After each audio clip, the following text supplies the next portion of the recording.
অভিনয়ের নেশাটা ছিল কৈশোর থেকেই, সেজন্যই নিজেকে গড়ে তুলেছিলেন মঞ্চে। এরপর ১৯৮৬ সালে যুক্ত হন চলচ্চিত্রে। নতুন মুখের সন্ধানে প্রতিভা অন্বেষণের প্রতিযোগিতায় নাম লিখিয়ে ১৯৯১ সালে মুক্তি পায় তার প্রথম সিনেমা মায়ের কান্না। এরপর বেশ লম্বা সময় সিনেমায় অভিনয় করেছেন তিনি। ছিলেন সময়ের সবচেয়ে ব্যস্ততম অভিনেতাদের একজন। শাহীন আলম যেমন একক নায়ক হিসেবে সিনেমা করেছেন, তেমনি তাকে দেখা গেছে অসংখ্য সিনেমায় দ্বিতীয় নায়কের চরিত্রেও। ২০২১ সালের মার্চ মাসে মৃত্যুবরণ করা এই অভিনেতা শেষ জীবনে অভিনয় থেকে দূরে ছিলেন, মন দিয়েছিলেন পারিবারিক ব্যবসা ও ধর্মে কর্মে।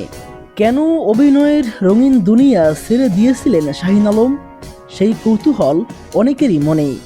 বেঁচে থাকতে তার জবাব তিনি নিজে দিয়েছেন।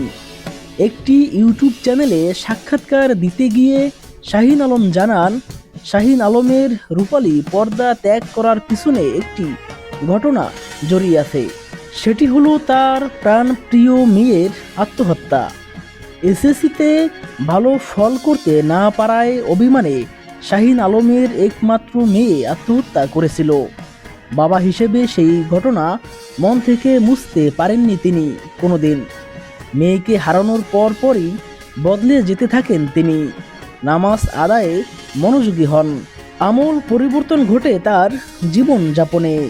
এছাড়াও আরও দুটি কারণ দেখিয়েছেন অভিনয় ছেড়ে দেওয়ার পিছনে। তার একটি হলো ধর্মচিন্তা। তিনি বলেন, আমি তো মুসলমান, পরকালে বিশ্বাসী।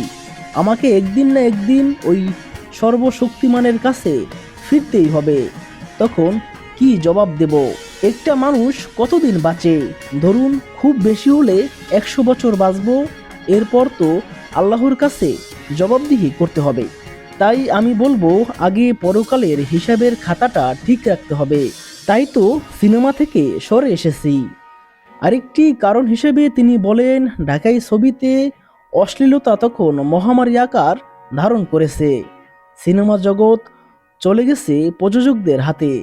নির্মাতা ও শিল্পীরা তাদের পুতুল মাত্র। তখন অভিনয় করবেন না বলে সিদ্ধান্ত নেন শাহীন আলম, কারণ তাকে অশ্লীল দৃশ্যে অভিনয়ের জন্য চাপ দেওয়া হতো।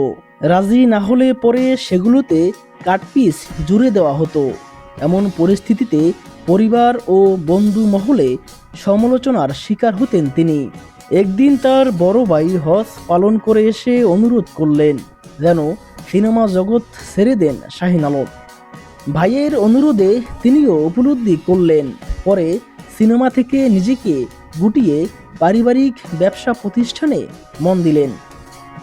প্রসঙ্গত, শাহীন আলম অভিনীত সিনেমাগুলোর মধ্যে ঘাটের মাঝি, এক পলকে, প্রেম দিওয়ানা, চাঁদাবাজ, প্রেম প্রতিশোধ, টাইগার, রাগ অনুরাগ, দাগী সন্তান, বাঘ বাঘিনী, স্বপ্নের নায়ক, আলিফ লায়লা, অঞ্জুমান, অজানা শত্রু, গরিবের সংসার, দেশদ্রোহী, আমার মা, পাগলা বাবুল, তেজি, শক্তির লড়াই, দলপতি, পাপী সন্তান, ঢাকাইয়া মাস্তান, বিগ বস, বাবা, বাঘের বাচ্চা, বিদ্রোহী সালাউদ্দিন, তেজি পুরুষ ইত্যাদি অন্যতম।